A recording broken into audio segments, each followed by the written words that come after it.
Méditation du 27 novembre. Au travail. Lève-toi car l'affaire te regarde. Nous sommes avec toi. Sois fort et au travail. Exode 10, verset 4, version Tob. Esdras était conscient qu'il retournait toujours au même péché. Le peuple flirtait avec une mentalité hybride. Suivre l'Éternel ou d'autres dieux. Dans ce processus, ils avaient commencé à brouiller les structures familiales et revenaient aux vices du passé. Bon connaisseur de l'histoire et de la manière dont les penchants du passé les avaient menés à l'exil et à la dispersion, il fut encouragé. Lorsque j'entendis cela, dit-il, je déchirai mon vêtement et mon manteau, je m'arrachai les cheveux de la tête et les poils de la barbe, et je m'assis accablé. Esdras 9, verset 3, version Tob. Dans son découragement, il s'approcha de Dieu au moyen d'une prière d'intercession. Entouré par le peuple, il reconnut ses péchés, ceux du peuple, et demanda pardon. Il n'y a pas de meilleur moyen pour vider l'âme des fautes, des soucis, des déceptions, que de prier Dieu en lui demandant pardon. Reconnaître ses fautes, c'est ouvrir le canal de la miséricorde qui habilite le cœur à être dilaté par l'esprit. Le péché et l'esprit ne peuvent cohabiter. Demander pardon est l'attitude qui enclenche le changement. Quelle était la prière d'Esdras pour toucher ainsi le cœur de ceux qui l'écoutaient?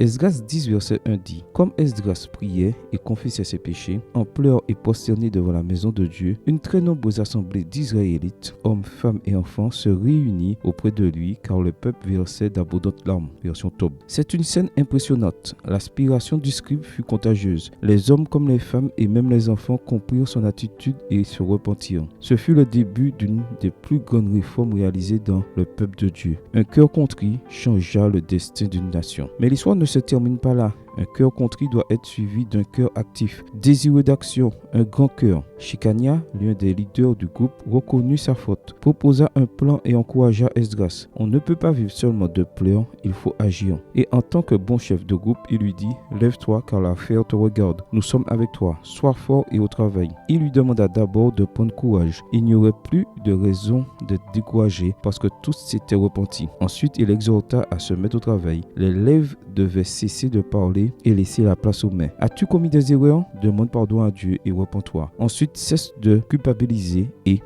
au travail. Amen. Bonne journée à toi et que le Seigneur te bénisse.